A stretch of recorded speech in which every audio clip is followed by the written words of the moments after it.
please tell me your name and your connection to Northern Stage?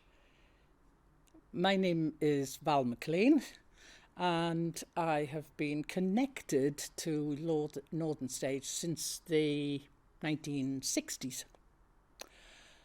I started off as a radio reporter, so I used to come to Northern Stage and interview Gareth Morgan and Michael Bogdanov about their productions, because they were the first people at Northern Stage, which in those days was called the University Theatre. And I interviewed them, and I actually came to see most of the productions then.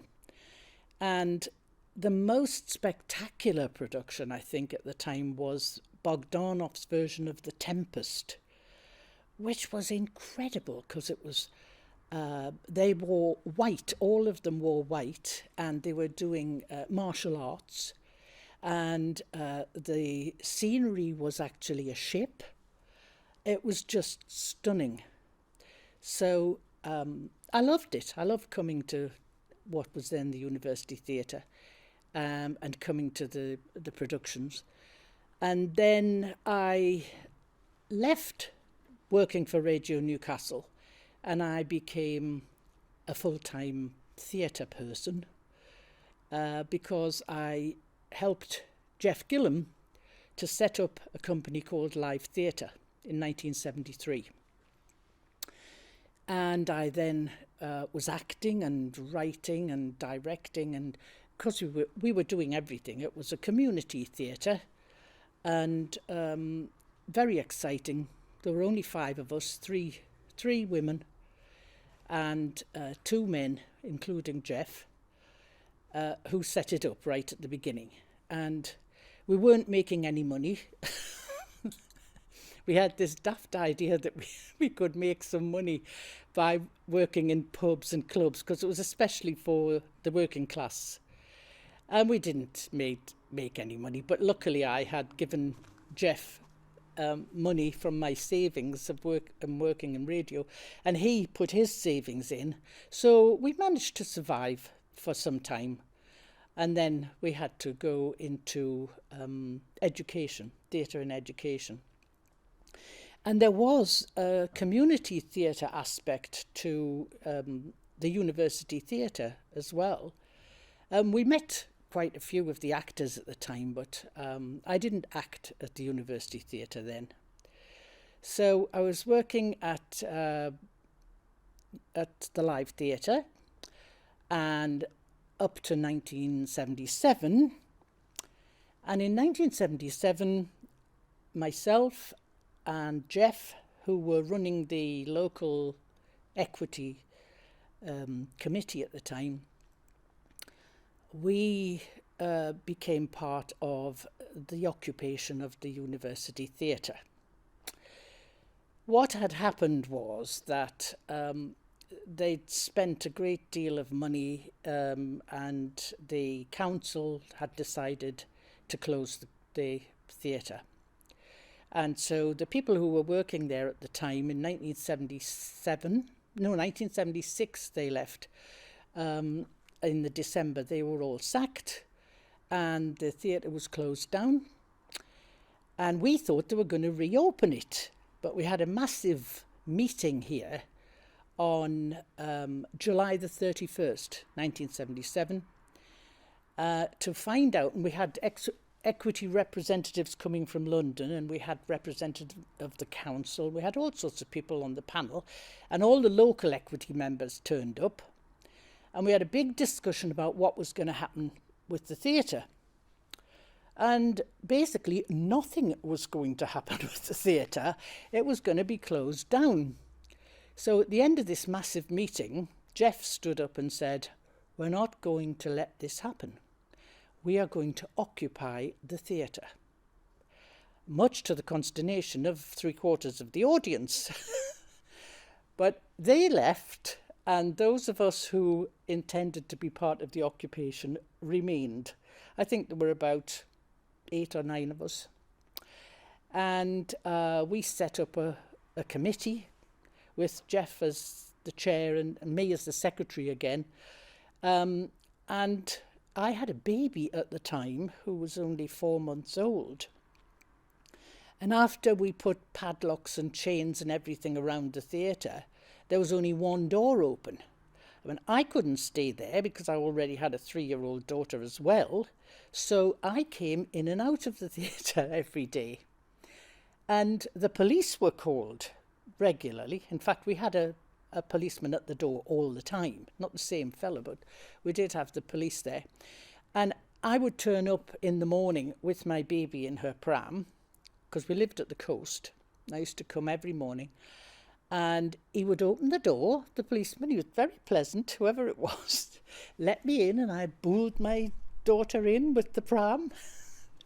And she was a very good baby, luckily, because there was meeting after meeting after meeting preparing, what were we going to do next.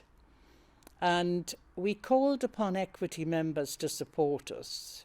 At first, the London-based Equity refused to support us.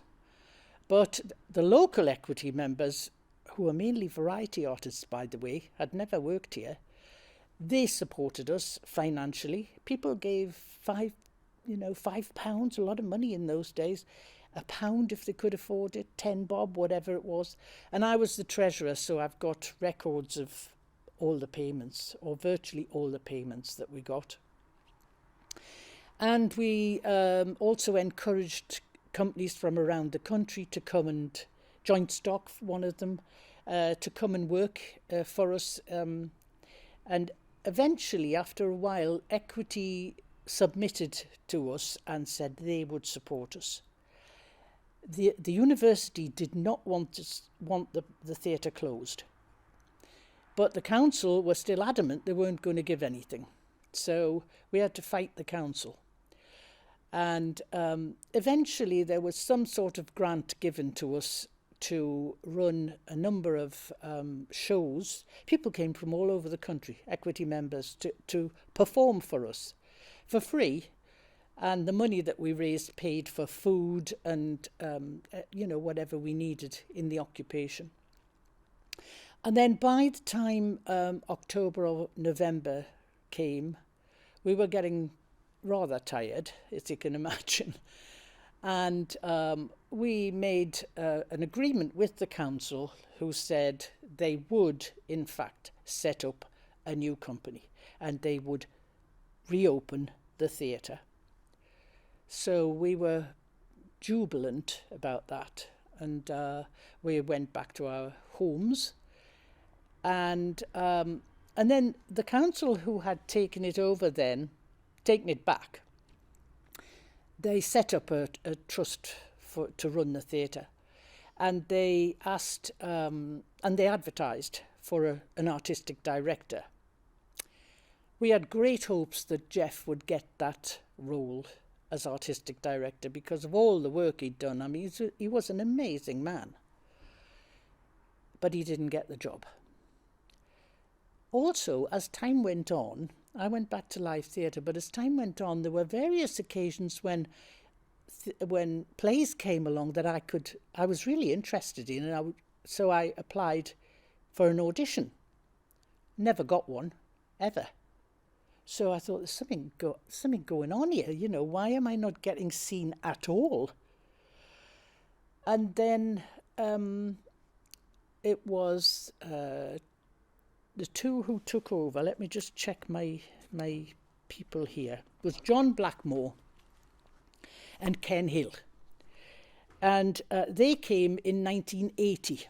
So it had taken all this time, to get the thing sorted. And I got a phone call one day from Cecil Taylor.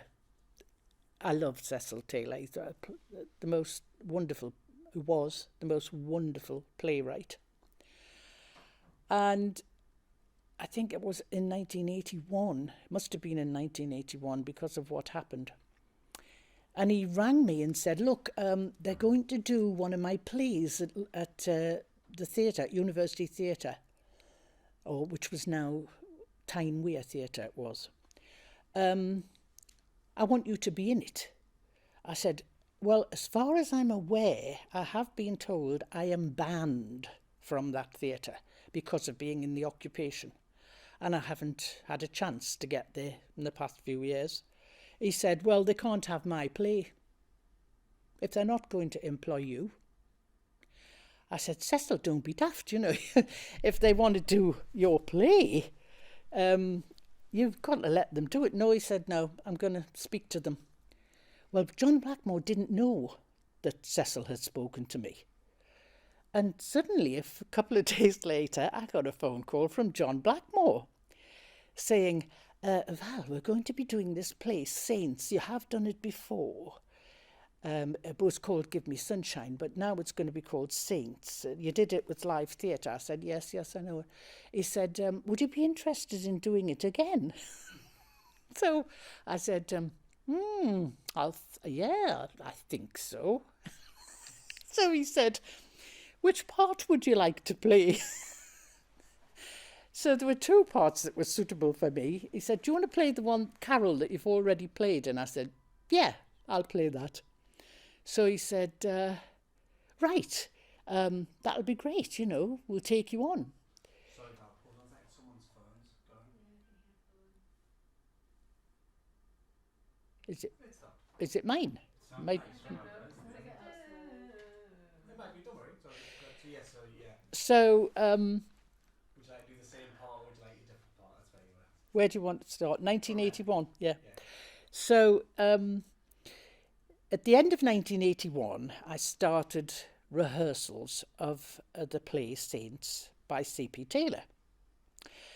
In the meantime, Teddy Kendall, who had taken over live theatre, called me in one day to meet him in town. I thought, what on earth is going on? I had no idea what was going on. So I met him. He said, you're not going to do that play at University Theatre. They're the enemy. I said, don't be ridiculous. Of course I'm going to do it. Cecil wants me to do it. He said, well, you know, we are not very keen on you doing that at all. I said, I don't care what you think. I'm doing it for Cecil. So, and I'm so pleased I did because of what happened. Because during rehearsals for that play, Cecil went to London to see the premiere of his play Good by the RSC. He was ill, but he was insistent that he would go. And he went down to London and he went to the premiere and he was determined to come straight back because he adored his young family who lived near Morpeth. And on the way back, he became quite seriously ill. And he was taken to hospital when he got off the train and he had a massive heart attack and he died. So I was pretty distraught, but I was very pleased that I was actually doing his play as he wanted. And his wife asked me to sing at the funeral. How I did it, I don't know, but I did sing at his funeral. And I stayed on at Northern Stage or Tyneweir Company, whatever it was called at the time, to do another play with Ken Hill. And it was The Curse of the Werewolf. It was absolutely hysterical. It was so funny. So I did The Curse of the Werewolf. But then we had, I think it was a bit later that we might have had a trip to London with the previous play. I can't remember exactly when we went to London with Cecil's play. But we did. We went to London to a theatre near King's Cross. And while I was there, somebody told me they were going for an interview for a play called Andy Capp, a new musical called Andy Capp. And I said, why have I not had an interview for that? You know, I was very forthcoming, as you can imagine, in those days. I thought, I should have been seen for that if people local from the northeast are being seen for this. So I rang my agent, had an agent by then, because I'd done a film with Roland Joffe and I was the lead in it. And I won a lot of awards for it in 1981. And so I got my agent to get me an interview, which she did, amazingly enough. And when I got to the interview, they asked me for my music. I didn't have any. It was a musical, and I didn't take any music. So they said to me, come back tomorrow and bring a piece of music. Well, you know, we need you to sing as well. And it was a massive table full of people. I thought, goodness me, look at all the people there. But anyway, Trevor Peacock was the writer. And to cut a long story short, I got the part. I got a part in it. And I went to Manchester. So I was out of the area for some time because Andy Capp, which I eventually got the part of Florrie because the actress playing her dropped out before it opened. And I went to the West End with it, and so I was out of the Northeast for quite some time. And I was working at the Young Vic in 1986, doing Romeo and Juliet, and I had a bad accident on stage, really bad. The actor who was playing Capulet and I were arguing, as you do in the script, and he suddenly pushed me. I mean, he had no reason to do this. It wasn't planned. And I was leaning towards him, and he was leaning towards me, and we were kneeling opposite each other, and he suddenly went and threw me. Well, I went up in the air and crashed down onto the stage and damaged the base of my spine. So I was taken to hospital in London.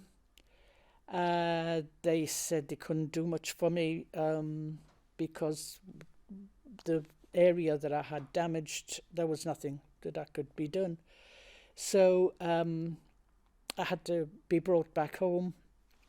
My husband came down and brought me back home on the train. I had to lie down all the time. Anyway, that lasted for a couple of years. I actually thought I was going to be in a wheelchair forever. But somehow or other, I managed to get back on my feet in a few years.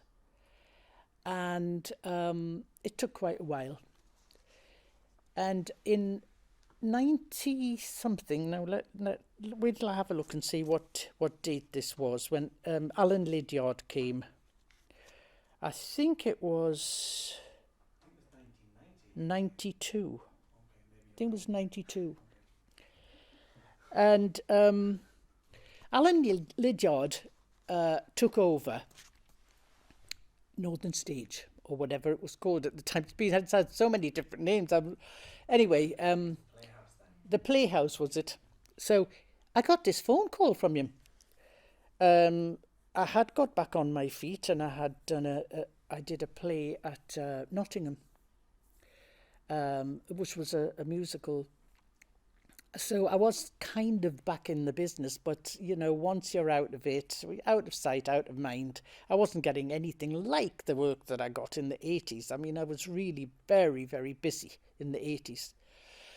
And anyway, I got this phone call from Alan Lydiard, and he said, would you like to meet me, because I'm setting up another company at Northern Stage or University Theatre or whatever, and I want to use local people. And I thought, thank goodness for that, that's great.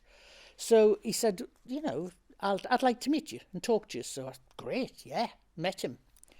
So he said, who's your favourite, what's your favourite plays, or who's your favourite director, or tell me something that's excited you in the theatre. And I said, oh, the Marley Theatre. St. Petersburg Marley Theatre. I saw them up at the Edinburgh Festival, and they were stunning. And he said, I love them. I love the Marley. Why don't you come and work with me? And what we'll do is we'll try and persuade Lev Dodden, to come over and work with us. I thought, wow, I'm in seventh heaven. This is fantastic. So I said, yeah, I'll definitely come and work with you. So the first play that we did was A Nightingale Sang in Eldon Square. That was by Cecil. And after that, I did 5 or 6 different plays, which I have to look at because I can't remember the full details of what I did with. But I was working with Alan, and he was absolutely amazing to me. He got Lev across, and I worked with Lev. And that was like, oh, wow, was that the ultimate thing to work with Lev Dodin? And the rest of the cast, there were 2 young girls in the rest of the cast for this play. They were terrified of him. I'm not surprised because he was like Stanislavski. I mean, he was like, the long black coat and I am Lev Dodin. And he wouldn't speak a word of English. So he had a translator with him, Michael. So everything that happened had to be translated through Michael, who was a lovely guy. It's a lovely guy. And we did this play called Stars in the Morning Sky. And at one point, his wife, and I can't remember her name, but his wife was helping him.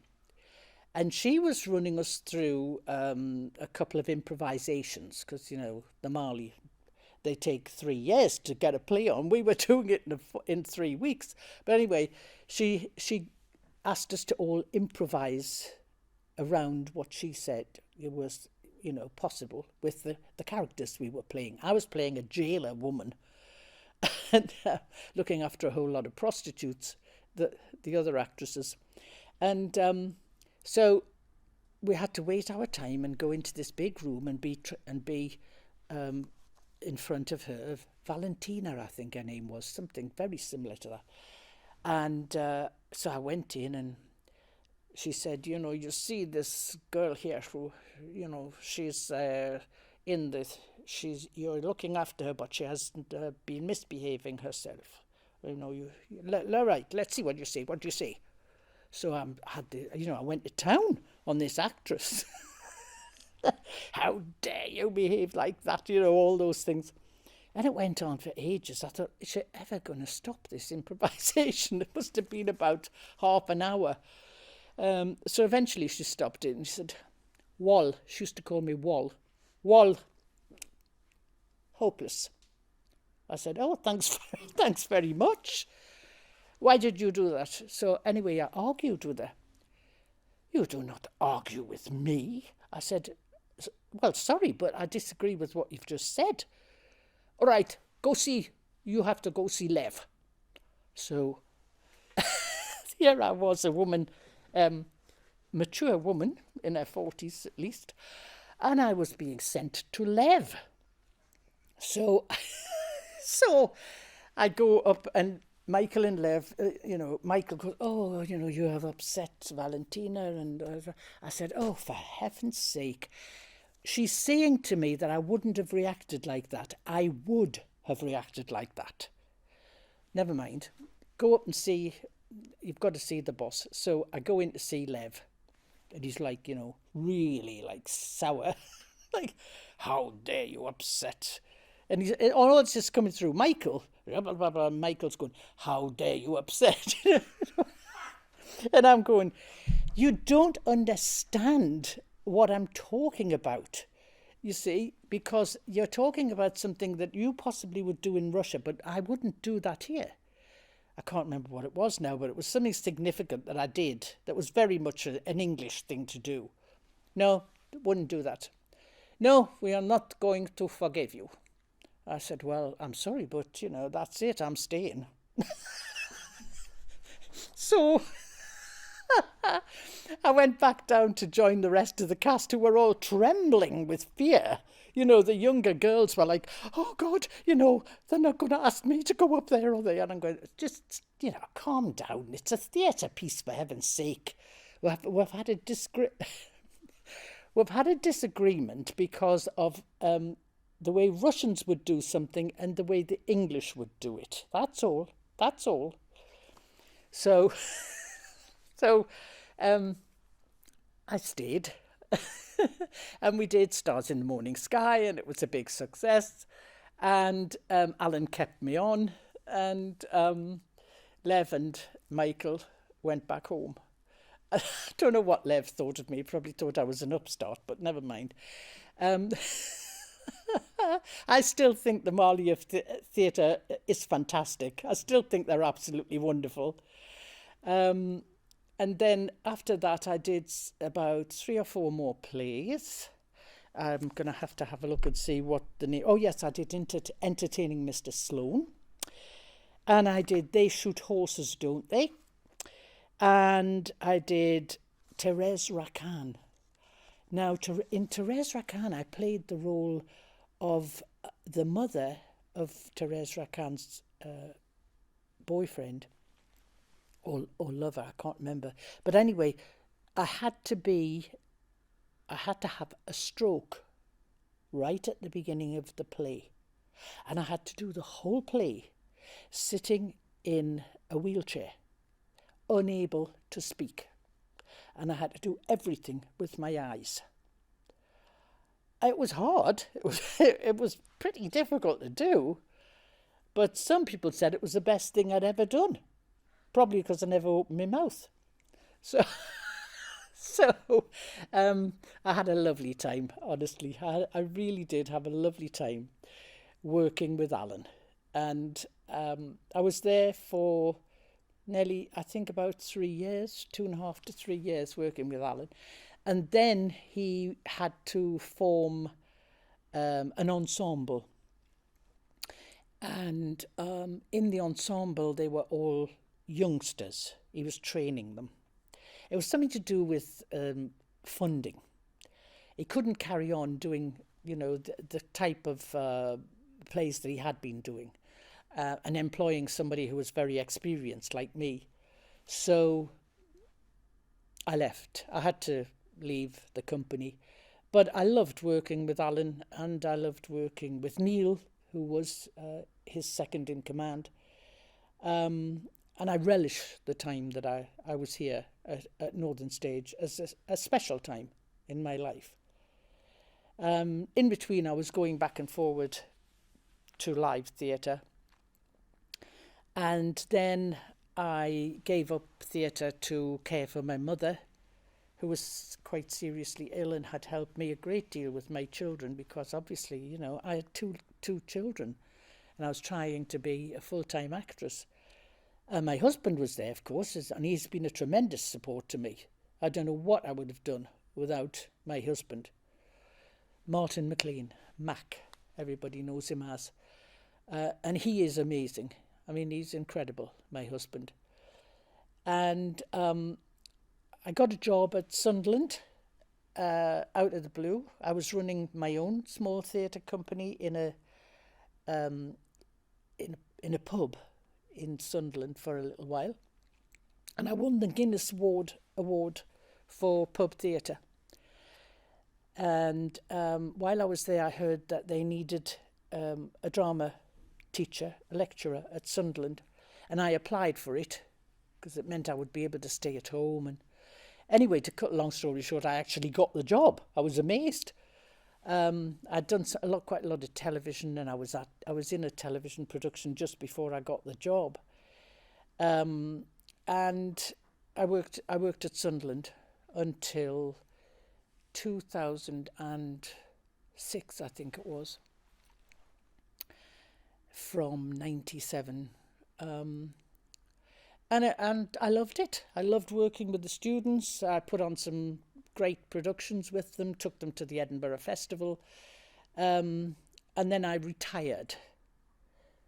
96 it was. I was forced into retirement. I would never have retired, but I had to because of my age. And then about 2 years after that, I got a call again from Northern Stage asking me to come here and to take a part. I need to have a look at this for a minute because I've suddenly forgotten the name of the play. Oh, crikey. Can you stop filming him? I mean, after all the years, 30 or 40 years, whatever it was, that I'd been in the business, and I'd never, ever had stage fright or any kind of nerves, and I'd done loads of television work, it was a nightmare. Anyway, I got through it, and unluckily the actor playing the lead in it, who shall be nameless, he was even older than me. I think he was about 75 or something, and he couldn't remember his lines, and he used to cut things out. He used to cut great sections of the play out. So my little hiccup, of a couple of lines was not noticeable at all compared to his, but it frightened me. It really did frighten me. So it wasn't a great experience, and I haven't been back to Northern Stage since. Not as an actor, I've been back to see shows and things. I have done more acting work since then. The odd television thing, the odd film. I did a film last year, a small part in a film last year, and the fear did come back, by the way, when I was doing the film last year, and I suddenly forgot every single word. I mean, I couldn't start. I was in a right panic about it. But luckily, I was working with the brilliant Jim Broadbent. I was doing a scene with Jim Broadbent, and he was and the director Roger was absolutely wonderful, and he said, don't worry about this. If you run out of lines, I will help you. We can do it again. Don't worry. So Jim and I, it was actually when they were setting up that I couldn't remember a word. I couldn't even get started. And Jim and I went off while they finished setting up the scene. And Jim said, come on, let's go through it. Just you and I. So I said, right. Do you know, I got every word. I mean, I didn't make a single mistake. And I thought, what is going on? Why am I getting these nerves? So Jim said, look, don't worry about this. You know it inside out. Let's go back. Just relax. Roger said, if anything goes wrong, he'll help. Relax. So I went back, did it. No problems. Did it about 4, 5, 6, 7, 8 times, I even improvised something right at the end, which everybody found was hilarious. So that was it. That has not been shown yet because of the pandemic. The film is coming out in a couple of months, I think. It's called The Duke. It's a wonderful film, and Jim Broadbent is fantastic, and Helen Mirren. Jim Broadbent and Helen Mirren are the senior actors in it, the wonderful actors in it. And I was lucky enough to have a decent scene in it with Jim. So that's it. That's me so far.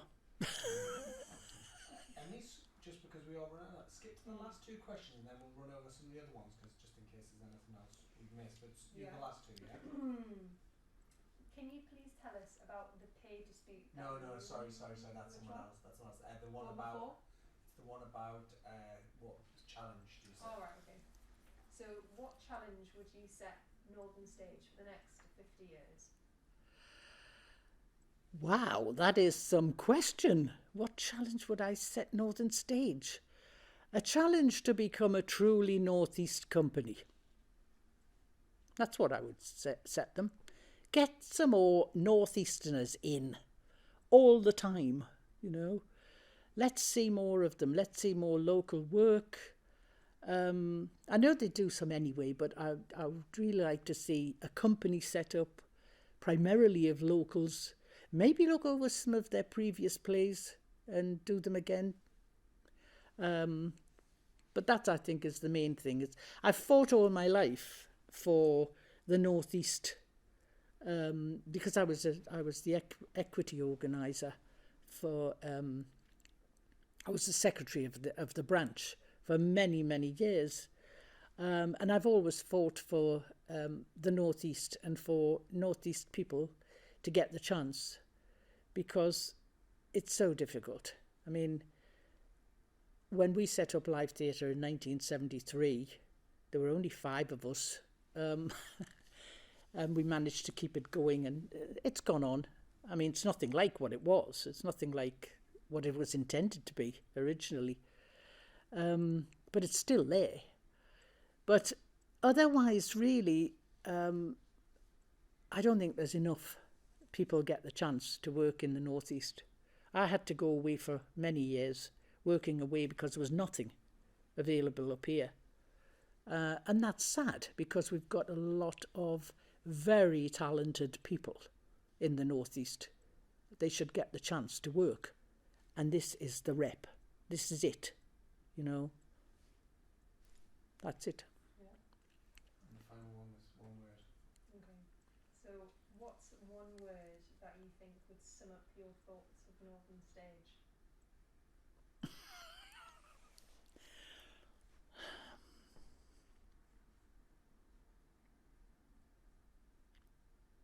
I can't sum it up in one word.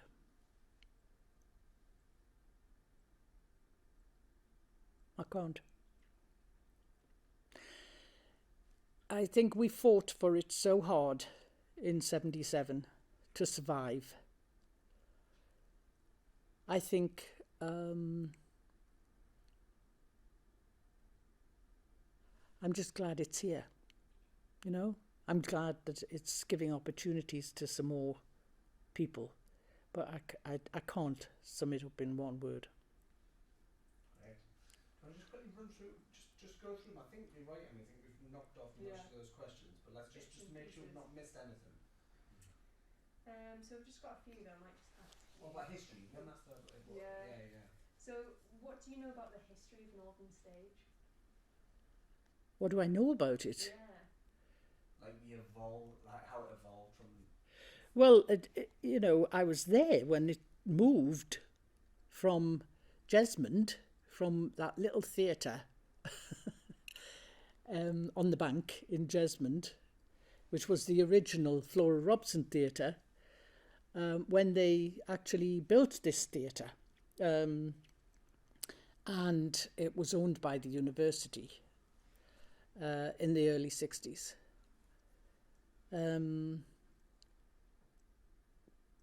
What else do you want to know about it?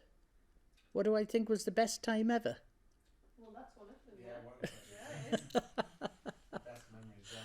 Best memories, yeah. And the first memory of it as well, if you can.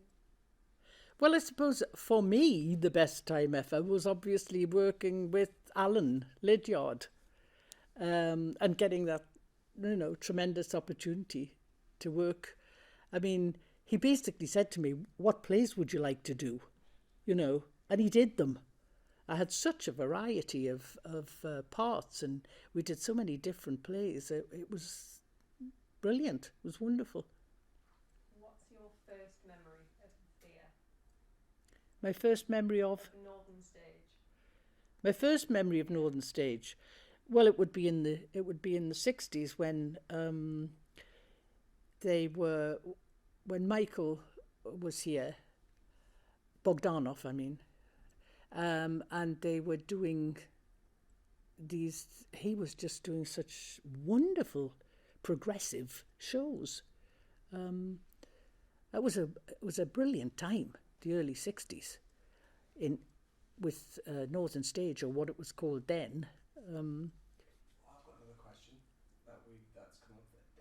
What are your memories of an actor who worked here a lot and worked at Live Theatre, David Whitaker? Oh, bless him, David.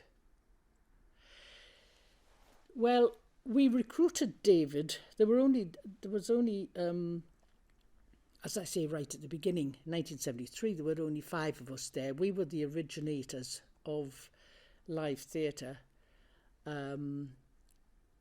And it was Madeleine Newton and gosh, I've suddenly forgotten the name of the other girl. It'll come to me in a minute. Jeff Gillum. It was Madeleine Newton, me, and another female actress whose name has suddenly disappeared out of my head, as it does when you get old. And one man, Ned Smith. we were there right at the beginning. So what was it you wanted to know? Davy. Oh, Davy, of course, Davy Whittaker. So we set it up in January of 1973 with just the four of us. And we were struggling, of course. But we did actually manage to work in schools. We started up in January 1973. And we managed to get school work in the September. We struggled on, working pub theatre, doing pub theatre and community theatres and things. Just the four of us, and then Ned left after a little while, and we got different fellas in, but we always had the same. Lorraine Lingard, that was her name, and we needed musicians because we were going to do a pantomime. And so what happened was we auditioned Dave Whittaker and Malcolm Healy. No, you might know him as Tim Healy, but he was called Malcolm Healy. And we auditioned them. I think it was round about the September of 73. Jeff and I had written a school show, and we were doing a school show which was very well received. But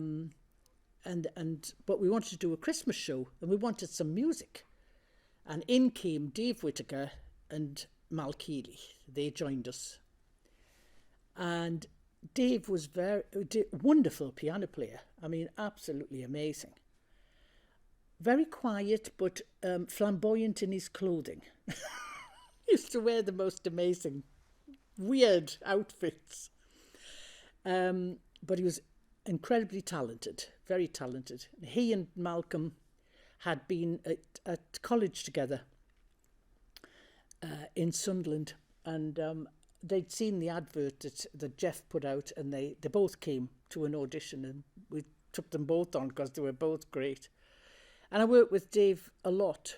I went on tour with him a lot. Every time I went back to live theatre, because I was in and out of live theatre, I worked a tremendous amount with Dave.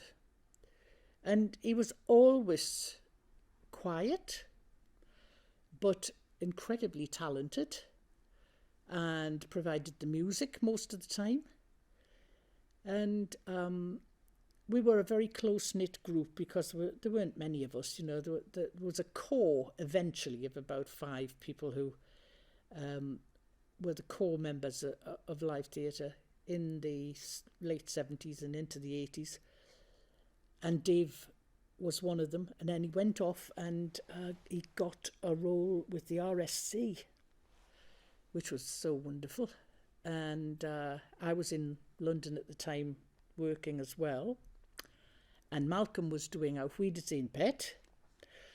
And there was a crisis at live theatre in the 80s, and we needed a director desperately because Teddy Kendall, who was our director, had left. And we all came back from London to see if we could help the newcomer, who was called Max Roberts. He was the boyfriend of one of the actresses, and he had some background in community work, theatre work. And so we all came back, Dave included, from the RSC, to do a couple of plays to support this Max Roberts as a director and help him to get established. That was the mid-80s at some time. And what happened after that was that Dave occasionally worked at live theatre. Malcolm worked there quite regularly. I didn't get much work there. I don't know why. Well, I do know why, but I'm not going to go into it. And so I kept in touch with Dave. I knew him, the whole of his life. And after he had that terrible accident, well, when he had the brain hemorrhage, he was in London in a play, and he didn't come on stage one night, and they went to find him, and he was in his dressing room. He'd had a brain hemorrhage. And when he came back up here, he was, quite seriously affected by it. And he ended up in a home in Sunderland, near where his mum lived. And I used to go there quite regularly with Pauline Moriarty, who's another live theatre person. And we used to go and visit Dave as regularly as we could. But he couldn't communicate. He could communicate in the sense that he knew what we were saying, and he was very much aware of what we were talking about, but he couldn't answer. He couldn't speak, which was very frustrating for him. And then sadly, last year, because of the pandemic, etc., and his family, by the way, were brilliant. They were absolutely so supportive. His sisters took turns to, when he had to go into hospital quite regularly in Sunderland. I went to see him one of the times he was in hospital. He was very seriously ill in hospital. And his sisters they were just amazing. He had two sisters, one who lives in Scotland and one who lives in the northeast somewhere. And they took turns to sit in his room. One did all day and one did all night, the whole time he was in hospital. And he kind of recovered. This was about 2 or 3 years ago. He sort of recovered, but he never really recovered. And then in the pandemic, it finished him off. That was it. And when they had the funeral for David, not many of us could go because it was during the pandemic. But I did actually watch it because they put it on a television, on a podcast thing. I saw it. It was a very moving funeral. And Dave was a lovely person. He's fantastic. I worked with him on Pittman Ping, as he's phenomenal, and just took all the young ones under his wing and looked after them and guided them. He was brilliant. We're going to kick this out any minute, but I can't have you here and not ask you about how was being in Arvid St. Pet in the 80s. How was Arvid St. Pet? What was it like? What was it like? Me and Liam are massive fans. Well, it was funny about Auf Wiedersehen Pet because I was doing handicap in the West End. And they called me in one day and said, we want you to do Auf Wiedersehen Pet, this new series called Auf Wiedersehen Pet. And I said, I can't do it. I'm going into the West End. It was in the summer break. I had been doing handicap at Manchester, at the Royal Exchange. And it was a huge success. It was fantastic, the success. And so they decided to transfer it to London. And so I said to the people, it's ironic actually what happened. I said, I can't do it. I can't do Auf Wiedersehen Pet, much as I would love to, because it was like an 8-9 part series. I couldn't do it. So I happen to be still very much involved with equity. I've always been involved with equity because I'm a lefty, famous lefty I am. And, no wonder Ken Loach asked why I was wearing a red hat. And I told him it was because I was a lefty. And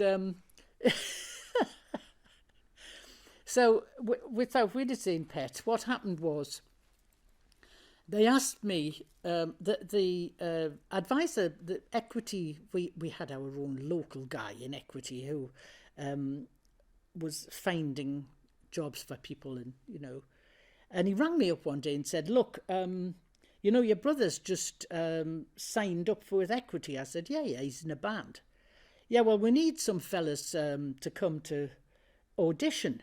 They're looking for these, these local guys, big guys. And that's what your brother is. I said, yeah, I know that. 6'4". And so they said, do you think he would come to an audition? I said, no, don't think so. So I rang him up. This is my brother. I rang him up and I said, do you want to go to this audition? They're doing a thing. They need extras. And you could make good money, 30 quid a day or whatever it was at the time. Oh, he said, I don't want to do that. I said, yes, you do. Would you please go along because I've said you would go? Oh, he said, for God's sake, I'm building Brian Johnson's pool. Brian Johnson was living in Heaton at the time from AC/DC. We wanted a swimming pool built in his house, in his garden in Heaton. And Jimmy was building it because Jimmy was a builder. I said, look, I've got this audition for you on such and such a day, right? You've got to go there. All right, I'll go, yeah. Well, he forgot about it, didn't he? So on the day, Dave rang me up and said, where is your brother? He hasn't turned up. I said, oh, crikey. So I rang the house and his girlfriend, Miriam. She said, oh, he's still working on Brian Johnson's pool. I said, would you go over there, please, and get him and tell that B to get over to Tyne Tees because he's got to go and see them. I said he would go. So she said, okay. So we're living in Gosford. So she goes over to Jesmond to see him and he goes, oh, all right, I'll go. And he went straight away, wearing whatever he had on to build the pool. So he was filthy dirty, right? So he gets over there and he goes for the interview. And they said to him, do you know anything about the theatre? He said, no, but my sister's an actress, man. She's been an actress for years. And they said, well, look, take this script and read the script. I would like you to come back and reread it. So he came to my house with the script, you see. And he said, look at this script. What do you think of it? So I read it and I said, it's brilliant. It's absolutely hilarious. What part do they want you for? Oz. I said, right, okay. Let's read it together. We'll read it. So he said, what do I do? Because Malcolm was there, Tim Healy, he was there at the same time for the audition. And he'd said to Jimmy, when you read this here, you've got to express that and stress this. And he was putting him off because he wanted the part. So when Jimmy came to me with the script, I said, who told you to shout and bawl like that? He said, Malcolm did. I said, forget it. Read the script. Read the words. You don't need to be yelling and shouting and doing whatever. That's the theatre. So all right, so he did it. Went back to them, and the rest is history. So the next thing for me was I went down to London to do handicap at the Aldwych. I was there for 6 months doing the handicap, and I was nominated for an award for Best Actress in a Musical. And he was down there doing the beginnings of Auf Wiedersehen, Pet. So when it came to the second series of Auf Wiedersehen, Pet, they contacted me again and said, are you available this time? And I said, I am actually, yes. And they said, would you like to come and read with us? We're going to give you a part. So I said, oh, that's nice, great, yeah. So I went up to the Gosforth Park, and the whole cast was there. All the lads were there, and they asked me to read the part of Norma, who was Dennis's sister. I read it and they said, great, yeah, you're in. So I did, I think it was 9 episodes. I did nearly all of the second series. And it was a weird, what happened was a weird thing because Jimmy became a superstar. you know. He couldn't go anywhere. Or when he did go to places, like, I hadn't thought about this, you know. I was performing at in London, and I not at the Young Vic, I can't remember the name of the theatre now. I was doing a play with Danny Boyle. Danny Boyle was directing it, and I said, and Jimmy rang me up one day and said, "Look, I'll come and meet you after rehearsal." I said, "Oh, just meet me over the road. There's a pub over the road." And he was going, I said, "Never mind, just meet me then when I come out of rehearsal." So he said, "Yeah, okay." So when I finished rehearsing, I went into the pub, and he was standing up in a corner like this, you know, with his shoulders up, and he was in this corner. I said, "What on earth are you doing?" He said, "You'll find out in 30 seconds. And just then a guy came over with a pint of whatever it was with him, and he said, 'Here you all, Oz, you know, here's your pint.' And Jimmy said, 'I don't drink that.' And the guy said, 'Course you do. Course you do. You drink it all the time.' He said, 'I don't drink that in real life. I am not Oz. I am Jimmy Neal, or Jimmy Bradford as he was, but Jimmy Neal.' And the guy wouldn't go away, you see, so he did eventually go away. And then another one came up. Another guy came up. I mean, we were standing there trying to have a conversation. This other guy comes up and goes, 'Here's your pint, Oz,' you know. And I said, 'If you don't put that away, I personally will pour it over your head. I am trying to have a conversation with my brother. Will you please go away?' And I was expecting him to be as nasty as the first one was, you see. And he went, 'Oh my God, I'm so sorry. What an idiot I am. Look, I'm really, really sorry.' And he's like, you know, he sort of went, 'Oh God,' and he went off. And Jimmy went, 'Do you understand now why I didn't want to come into this pub?' And I went, 'Yeah.'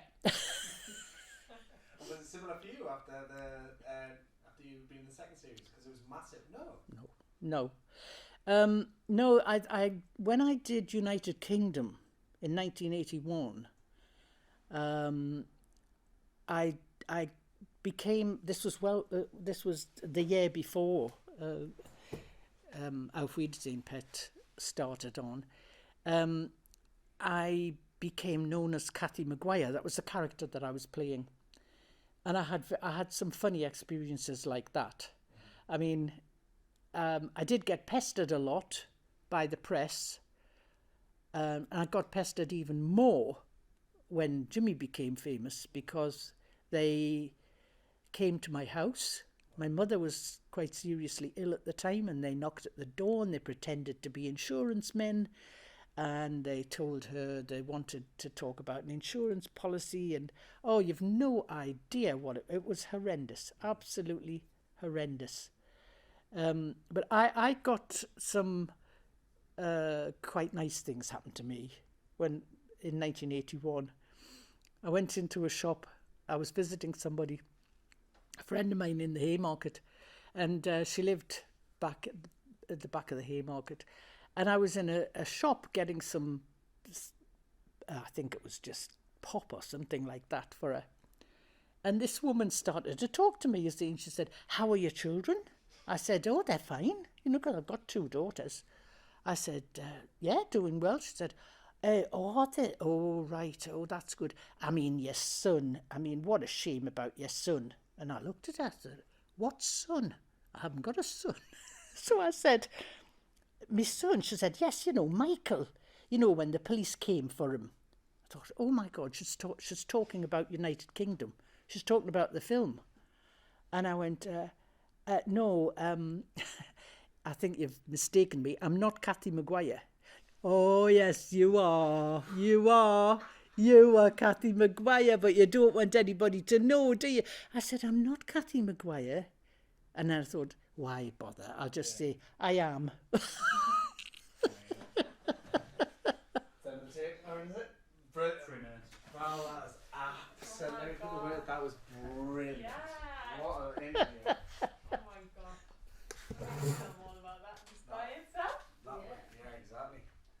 That is amazing. Well, I have, So I have done, you know, Everything. I've Yeah, 'cause bored. to be honest, these sessions where we wait and try and look it up usually take about 15-20 minutes. You roll again? Yeah. Roll again. So from... So I retired from teaching at Sunderland in 2008. And in 2009, I was asked to do another play here at this theatre called Rutherford and Sons, which was directed by Richard Beecham. And I hadn't done any theatre work for a long time because I spent my time, directing the students and basically hadn't acted for any time.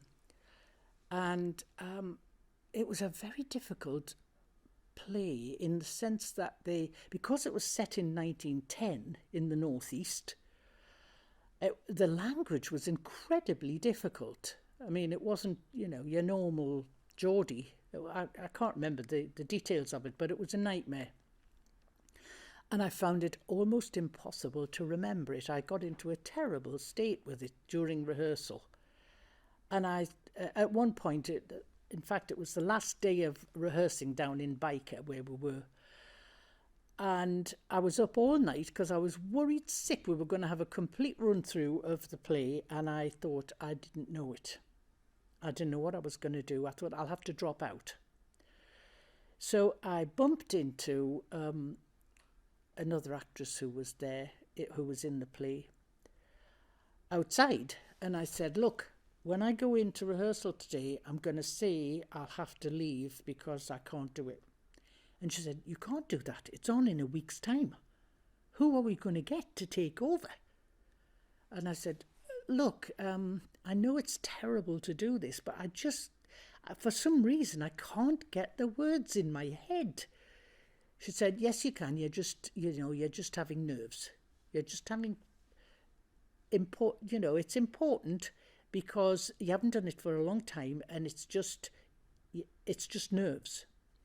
So I said, oh, dear me. She said, please don't drop out now. The whole thing will collapse. So I said, oh, right, okay, let's go. Let's try.